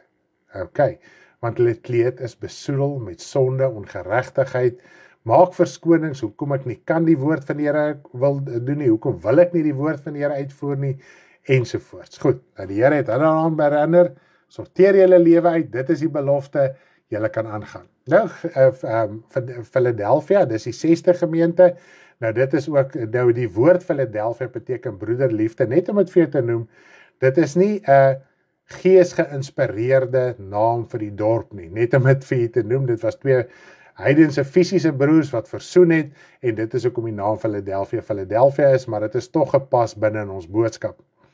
Goeie punte, vasgehou aan die woord, al het hulle min krag gehad, God gaan nuwe bekeerlinge byvoeg. So dit is die groot sy van die saak, omdat hulle vasgehou het, al het hulle min krag gehad. Ek kan vir jou vandag sê, al het jy hoe min krag, gaan eerder in jou binnekamer en huil en smeek en roep en sê, Here, dis my te veel, en staan op en roep die Here aan, totdat jy oorwinning kry. Dan kan God nog siele toevoeg. Dan groei die boom, sodat siele kan nes maak in jou takke. Is dit nie amazing nie? Prys die Here, dis iets om oor opgewonde te wees. Nou God gaan hulle ook bewaar oor in die uur van beproewing, wat oor die hele wêreld kom. Dit is die sondaars en die gelowiges sal hom op die proef te stel. So Jesus sê die Here, te midde van die feit dat julle nou vasgehou het en al hierdie tipe van ding, julle het min krag, maar weet nie, daar gaan nog 'n geweldige verdrukking oor die hele wêreld kom. En ek sal jou bewaar. En wat sê Jesus? Vader, ek bid nie dat julle uit die wêreld sal wegneem nie, maar dat julle sal bewaar terwyl hulle op die aarde is en hulle met deur die verdrukking gaan. So as jy min krag het, jy hou vas aan die Here, wat gebeur? Terwyl jy op aarde is, jy gaan nie ontvlug nie, jy gaan nie weggeraap word nie, niks van daai dinge nie. wat gaan gebeur? God gaan jou siel bewaar, want jy is bereid om effort in te sit. Okay? Al lewer jy 30voudig vrug op 60 of 100, maak nie saak, daar moet net 'n effort wees, ergens van jou kant af. Okay. So te midde van dit wat hulle al klaar deurgemaak het, en die min krag wat hulle het, waarsku julle, daar gaan 'n verdrukking kom, oor die hele wêreld. Vir die sondaars en gelowiges, wat sê die Here Jesus? Die tyd van smart en die groot verdrukking, dit is al 2000 jaar op hierdie aarde. En dis nie net daar vir die kind van die Here nie, dit is eintlik die wanbegrip, en dis hoekom hierdie stille wegraping teorie so groot is. Die verdrukking kom oor almal, die wêreldse persoon en die kind van die Here. Jy's in hierdie wêreld. Jy's in 'n wêreld waar jy nie mag wees nie, maar jy moet nie wees terwyl van God se geregtigheid. En wat sê hy? Dit is 'n teken van God se regverdige oordeel dat jy sy koninkryk waardig geag word wanneer jy deur hierdie verdrukkinge gaan. Maar ons moet vashou. Goed. So die Gees van die Here praat met hulle hieroor. Nou die laaste gemeente. Daar's nie een ding wat God uitlig wat vir hulle reg was nie. Nie een ding nie. Nou, maar hulle het nog as 'n Christelike kerk gefunksioneer, daarom het God vir hulle ook hierdie brief gegee, deur die sending van die engel, deur middel van die Heilige Gees wat dit bekend gemaak het. Goed, so, omdat hulle nog as hulle Christelike kerk voortgegaan het, en ek kry baie sulke denominasies deesdae, ons het mos geleer, daar's tussen 33 en 45.000 verskillende kerkdenominasies of leerstellings oor hierdie wêreld. Nou elkeen, die een kan dalk met 'n paar punte, geringe punte verskil met die volgende een, maar dit is genoeg dat daar verskillende denominasies moet wees. Dis genoeg dat daar nie 'n eenheid tussen denominasies is nie, al is dit net 1 of 2 punte. Nie het ons dit self gesien. 1 punt, 2 punte, wat kern is, wat verdeeldheid veroorsaak, wat maak dat ons verlore kan gaan. Goed. Nou hierdie gemeente is opgeroep tot bekering. Nou hierdie is ook vir my die treffendste voorbeeld van die krag en grootheid van God se genade. So hierdie gemeente, Laodicea, dit is die lou kerk.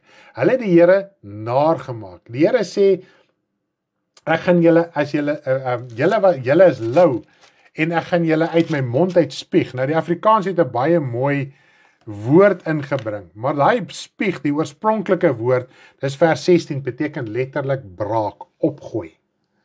Maar nou omdat jy lou is, en nie koud of warm nie, sal ek jou uit my mond spieg, uitbraak. Nou, Laodicense, ek gaan nie in daai detail ingaan nie, hulle het brak water en lou water in hulle dorpie gehad. Ek kan sê, hulle storie, geskiedenis daarin, maar nietemin, hulle water was nie, hulle het geweet wat dit is om naar te raak van water. As jy 'n mineraalryke water gaan drink, of 'n lou water, dit maak jou binneste naar. Dis wat God vir hulle hier uitgebeeld het. Goed, so hulle het geestelik verkeerde dinge ingedrink, wat God naargemaak het. Dit wys jou eintlik, as jy kind van die Here is, hoe verbind is jy in God. So alles wat jy sien, en hoor, alles wat jy inneem, het 'n effek na God toe. En dis waarom hy sê, met julle ongeregtigheid maak skeiding tussen my en julle.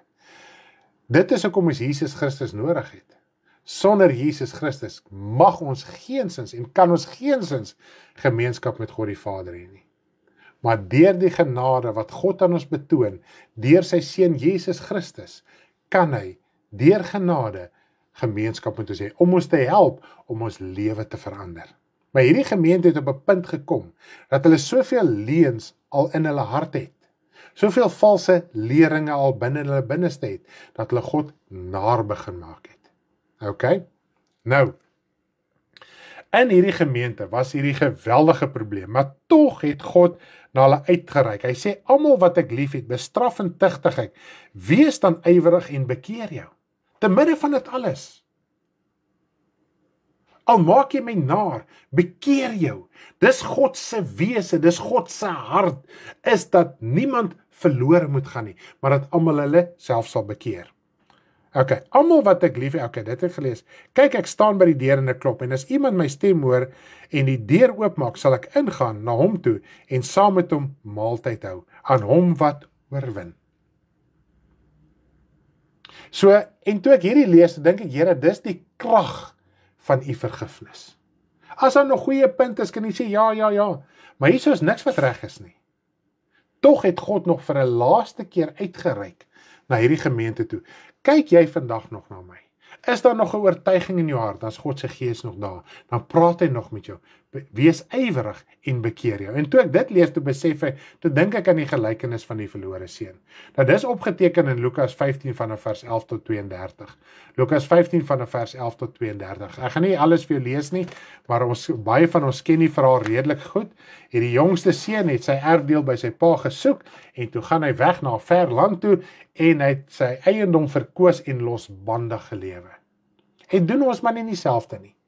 God het jou gered van die sonde, jy is weergebore, jy het hierdie eerste liefde gehad ensovoorts. Toe het jy die nuwe lewe, hierdie goeie lewe begin instap, die lewe van God, die lewe van die Heilige Gees, vir 'n tyd lank, wow. En vir een of ander rede, maak nou nie saak wat dit is nie, het jy begin terugval na die wêreld toe.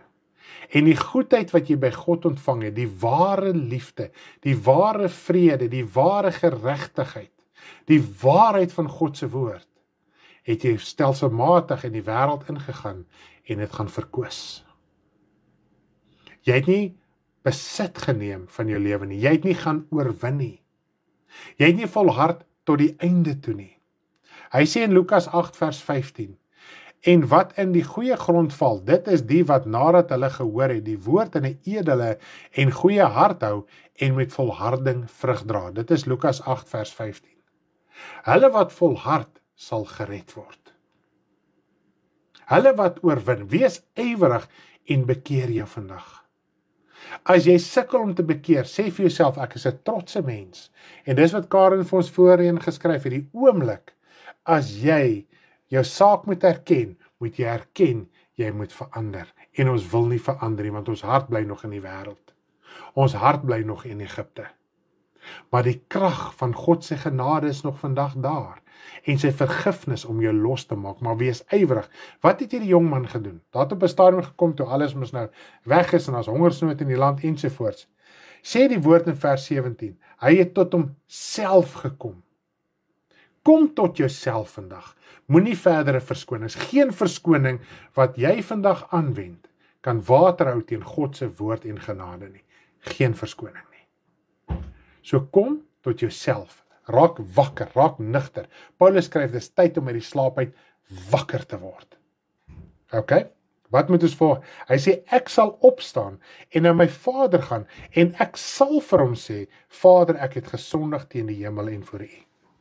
Wat het hy gedoen? Hy het dit toe gedoen. Hy het nie gesê ek wil opstaan, hy het gesê ek gaan, ek sal. En ek gaan vergifnis vra. Die Vader het hom nie outomaties vergewe nie, want ons lees in vers 21, hy het wel die Vader om vergifnis gevra. Hy het wel die Vader om verskoning gevra. En op grond daarvan het die Vader hom vergewe. Nou ons is kinders van die Here. Dis hoekom ons sondes moet bely. Jesus se offer is daar, maar die bewys dat jy dit glo en daarvan gebruik maak, dat dit kragtig kan wees om jou te vergewe en te verlos, is deur jou sondes te bely. Nommer 1, jou te bekeer, as jy nog nie weergebore is nie, bekeer jouself, roep uit na die Here, bely jou sondes, sorteer jou lewe uit, word gedoop, dat jou vorige lewe afgewas kan word. Daarna, wanneer jy sondig, is dit 'n daaglikse proses van jou kruis opneem, selfverloning, herkenning, belydenis van sondes. OK. So hy het tot homself gekom, hy het opgestaan, hy het na sy Vader toe gegaan. So wat weerhou ons? Trots, ego, wat hoekom? Ons wil nie verander nie, ons wil niks doen nie. En onthou net, jy moet volhard. Dit wat jy vandag doen, die goeie, moet jy môre ook doen. En jy moet dit oormôre ook doen. En tot aan die einde van jou lewe, nie tot aan die einde van een of ander seisoen nie, tot aan die einde van jou lewe. Nou God weet, jy het vergifnis nodig. En dit is wat die Here Jesus sê. Die Vader weet wat jy nodig het, nog voordat jy hom gevra het. God weet jy het genade nodig, jy het vergifnis nodig. God weet dit, maar hy mag dit nie volgens sy onpartydige regverdigheid vir jou gee as jy hom nie vra nie. Want wie gaan nou vergewe en wie nie? Wie gaan nou vryspreek en wie nie? Want tog die Bybel sê, die meerderheid gaan hel toe, die meerderheid gaan verlore gaan. As dit 'n outomatiese proses was, hoekom het die Here die gemeentes in Asië vermaan om hulle te bekeer? Hulle was Christelike gemeentes, ons het gehoor hoe ywerig was van die gemeentes. As verlossing en redding net outomaties is sonder daaglikse bekering. Hoekom het God vir hulle die waarskuwing gerig? Selfs die twee gemeentes wat reg was, het God hulle te midde van dit gewaarsku om staande te bly. Hy waarsku ons ook in Hebreërs. Hy sê, jy wat staan, moet pas op dat jy nie val nie. En dis die waarskuwing wat aan ons gerig is. Nou vergifnis kom deur die Here Jesus Christus. Nou wanneer ons hierso lees in Matteus 10 vers 22, ek wil net gou hierdie skrif ook lees. Matteus 10 vers 22, kom ons gaan gou soen toe. Matteus 10 vers 22, jy is op die punt van volharding en om te oorwin. Matteus 10 vers 22, Matteus 10 vers 22. En julle sal deur almal gehaat word. Nou voor dit praat hy van hoe broers mekaar gaan oorlewer en vader, kinders en ouers mekaar doodmaak ensovoorts. Nou hierso praat hy ook van hoe mense fisies teen mekaar gaan draai. En julle sal deur almal gehaat word ter wille van my naam, maar wie volhard tot die einde toe, hy sal gered word. Wie volhard tot die einde toe sal gered word. Julle gaan gehaat word. Julle gaan verban word uit die kerke uit. Dis hoekom ons op Facebook bedien. As hulle jou daar verban, gaan jy aan. Dis wat die Here Jesus sê, as hulle jou daar verwerp, gaan aan. Toe maak die Here vir ons hierdie platform oop. Goed. Nog net een vers. Matteus 24 vers 13. Nou Matteus 24 is Jesus wat nou baie mense sal na verwys as Jesus se eindtyd lering. Goed? So dit gaan alles oor eindtyd sake. Matteus 24 vers 13. Kom ons lees gou daarso. Vers 12 en 13, jammer. Matteus 24 vers 12 en 13. Voordat praat hy van hoe valse profete mense sal mislei. Okay? En omdat die ongeregtigheid vermeerder word, sal die liefde van die meeste verkoel. Maar wie volhard tot die einde toe, hy sal gered word. Die liefde van die meeste sal verkoel, omdat die ongeregtigheid vermeerder. En waardeur kom ongeregtigheid? Die mense begeerigheid na wêreldse dinge en materiële dinge. Daardeur kom onregverdigheid, want geld maak partyskap. Geld maak partydigheid. Jou prys wat jy betaal is jou lewe. Nie geld nie. Die woord sê vir ons, kom na my toe en koop sonder wyn, sonder prys, sonder die aardse middele. Kom koop met jou lewe, jou ewige lewe, deur Jesus Christus. Nou ons moet verstaan, die genade van God is daar. As jy is kind van die Here, as die oproep van bekering vandag in jou hart vaslaan, wil ek jou herinner in die volgende gedeelte. Johannes 1 vers 14 tot 17. Johannes 1 vers 14 tot 17. Johannes 1 vers 14 tot 17. En die woord het vlees geword en het onder ons gewoon. En ons het sy heerlikheid aanskou, 'n heerlikheid soos van die enige gebore wat van die Vader kom, vol van genade en waarheid. Dan nie daar's genade en waarheid. Baie mense preek genade, maar sonder waarheid. Johannes getuig van hom en roep en sê, dit was hy van wie ek gesê het, hy wat na my toe kom, het voor my geword, want hy was eerder as ek. En hy sy volheid het ons almal ontvang, ja, genade op genade. En dis ook 'n vervulling van 'n profetiese woord in Sagaria. Want die wet is deur Moses gegee.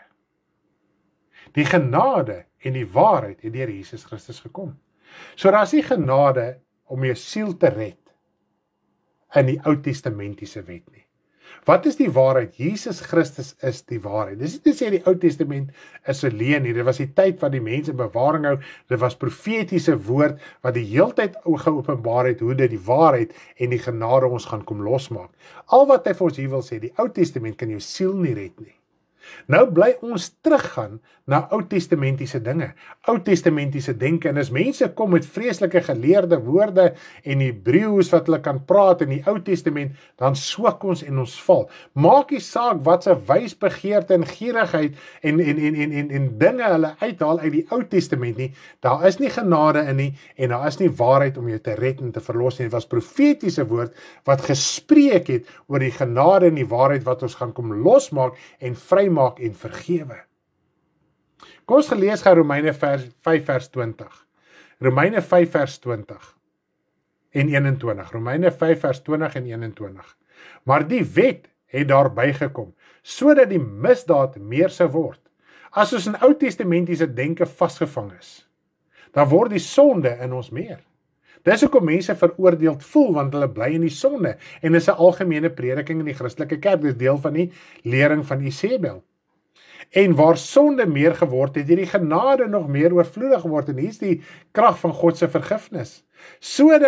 Soos die sonde geheers het in die dood, so ook die genade kan heers deur die geregtigheid tot die ewige lewe deur ons Here Jesus Christus, want hy is vol van genade en waarheid. Wanneer jy die Here Jesus Christus aanneem, dit lees ons in Romeine 7, sterf die Ou Testamentiese wet. Ons kan nie Ou en Nuwe Testament vermeng nie, en dis seker die grootste afvalligheid in die Christelike kerk is die vermenging van Ou en Nuwe Testament. Ons verstaan nie, daar's 'n wesenlike verskil. As God gesê het, 'n nuwe verbond, die ou is verby, dan bedoel hy, die ou is verby. Die nuwe is nie net 'n refurbishment van die Ou Testament nie. Dis 'n totale vervulling, 'n nuwe verbond, 'n nuwe gebod. OK? En ons het hinkeringe na die Ou Testament, en baie dinge word gepredik, jy is nou soos dit, en jy is nou soos dit, en kyk, daai in sy seisoen, en daai in sy roeping. Ek wil nie wees soos Elia nie. Ek wil nie wees soos Abraham nie. Ek wil nie wees soos Dawid nie. Ek wil nie soos hulle wees nie. Ek wil nie wees soos Samuel nie. Daar's goeie eienskappe wat ons van kan lees. Ek wil wees soos die Here Jesus Christus. Want in hom is genade, in hom is verlossing, in hom is waarheid. Hulle almal in die Ou Testament. Hulle het goeie eienskappe gehad, maar hulle het sondige dinge ook gehad, en hulle was hel toe, want die wet kon hulle nie red nie. Daar was nie genade en waarheid om hulle te red nie.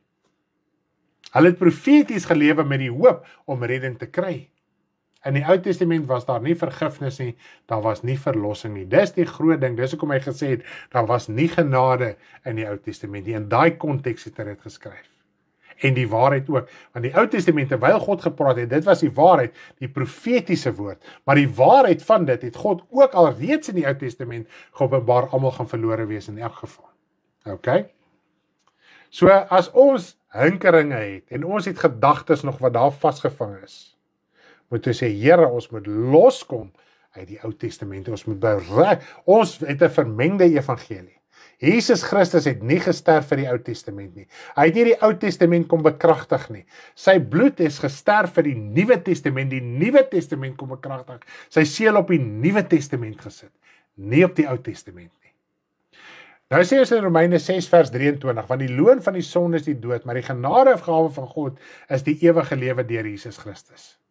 Nou, wanneer jy vasgevang is in sonde en ongeregtigheid, dalk in Ou Testamentiese wettiese dinge, lees ons hierso, die genade raak nog meer oorvloedig. Daarom is die genade, en in God se genade is vergifnis, is dit kragtiger as enige sonde wat jy op aarde ooit kan doen. Is dit nie amazing nie? Nou kan jy verstaan hoekom ek gesê die laaste gemeente Laodisense is vir my so 'n hoopvolle boodskap van die krag en vergifnis van God in sy wese. Want sonder dit kan ons nie loskom nie, sonder genade, sonder vergifnis, sonder bevryding, kan ons nie loskom nie, maar die voorwaarde in al die gemeentes, bekeer jou en oorwin. Oorwin deur die bloed van die lam, die woord van jou getuienis, en die mag tot die dood toe nie jou lewe lief hê nie. Nou kom die uitnodiging verder na ons toe. Dit was my baie mooi geweest in Sagaria 12 vers 10. Sagaria 12 vers 10, ek gaan afsluit hiermee. Maar oor die huis van Dawid en oor die inwoners van Jerusalem sal ek uitgee die gees van genade en smeking. En dit was my mooi, ek het so 'n bietjie gaan opsoek en oplees en verstaan ek smeking reg hierso. Wanneer jy genade en verlossing, die gees van God in jou lewe het, is daar 'n smeking, daar die oorspronklike woord is ook prayerful. Met ander woorde, daar is 'n uitroepe na die verlosser, want hy beskryf verder oor die Jesus wat gesterf het. Daar's 'n uitroepe van verlossing en erkenning in jou lewe, dat Jesus het vir jou sondes gesterf, en jy moet hom aanroep. Daar moet 'n uitroepe in jou hart wees, tot bekering en erkenning van dit wat verkeerd is in jou lewe. Dan kom God se genade en vergifnis, wat kragtiger is as sonde, en dit is wat die Gees van die Here vir elke gemeente gesê het, en hy sê dit vir ons tot vandag toe. Hy sê in Jesaja 1 vers 18, kom nou en laat ons die saak uitmaak, sê die Here. Al was julle sondes soos skarlaken, dit sal wit word soos sneeu. Al was dit rooi soos purper, dit sal word soos wol. So kom nou in my toe, die uitnodiging is daar. En toe ek lees hoe Jesus beskryf word in Openbaring, sy hare was wit soos wol. Met ander woorde, daar was nie sonde nie, daar was nie ongeregtigheid nie. Dit het nie soos wol gelyk nie, dit het iets gesimboliseer, dit simboliseer iets van ons. Daar is nie duisternis en sonde en ongeregtigheid in die Here Jesus Christus nie. En jy word vandag uitgenooi te midde van die toestand waarin jy jouself vandag bevind, of jy voel, Here, dit is verby, daar is nie meer genade vir my nie. Nee, God is genadig, God is liefdevol, hy sê, kom na my toe, dat ek oor jou kan uitgie, die gees van genade en smeking, en die uitroep, die smeke na God, Here, wees my genadig, verlos my, maak my vry, dat ons die saak uitmaak. God sê, kom, maak die saak met hom uit, hy gaan jy nie verdelg nie, hy gaan jy nie verwoes nie, vir die verlore seun, toe die verlore seun bely het, en toe sê, bring die nuwe klere, bring die ring, bring die vetgemaakte kalf, laat ons kan juig, want my seun wat dood was, het weer lewendig geword. Jy het nie weer wedergeboorte nodig nie, jy het bekering nodig, as jy al klaar jou hart vir die Here gegee het. Is dit nie wonderlik, en 'n hoopvolle saak vandag, maar ons sukkel om te gaan, want hierdie ou trots in ons, hierdie sonde wil ons nie los nie, en ons wil ook nie die sonde los nie, en die oomblik as ons dit erken, besef ons, maar ek moet my nonsens los. My hart moet uit die wêreld uitkom. My hart moet uit Egipte uitkom. En haal jou hart uit. Dis nie die moeite werd om 'n dubbelstandaard lewe. Jy gaan hel en smarte op aarde hê in jou innerlike, tot die dag wat jou lewe eindig, as jy nie 'n besluit gemaak het. As jy nie die lou lewe gaan bly wandel, jy weet nie wat se kant toe nie. Jy kan nie die voordeel van al twee koninkryke hê nie. Jy moet die een besluit maak of die ander besluit vandag. En die uitnodiging is daar, dis so mooi. Kom, laat ons die saak uitmaak. Is dit nie mooi woorde vir julle nie? Laat ons die saak uitmaak. Hoor wat sê die Gees van die Here. Dis skriftuurlik wat ek vir jou sê, dis Bybels. So dis die Gees van die Here wat vandag met jou praat. En hy sê, moenie wag tot môre nie. Vandag as jy sy stem hoor, verhard nie jou hart nie, maar bekeer jou, laat ons die saak kan uitmaak. Amen. Mag die Here u ryklik seën. Ek glo hierdie was 'n hoopvolle boodskap vir jou, om op te staan en terug te kom na die Here toe. As jy dit nog nie gedoen het nie, daar's 'n geleentheid. Mag die Here u baie ryklik seën. Ons is so lief vir julle, geniet hierdie dag. As dit die wil van die Here is, gaan ons vanaand weer 6 lekker weer gebedsbyeenkoms hê op die WhatsApp groep call. Dit word nie uitgesaai nie. Ons los die skakel op ons WhatsApp channel. So as jy graag deel daar wil wees en jy is nog nie op ons channel nie, kontak ons, dan kan ons jou ook uitsorteer dat jy ook deel kan word van die gebedsbyeenkoms 6:00 vanaand op die WhatsApp groep call. Geseënde dag, lief vir almal, bye bye.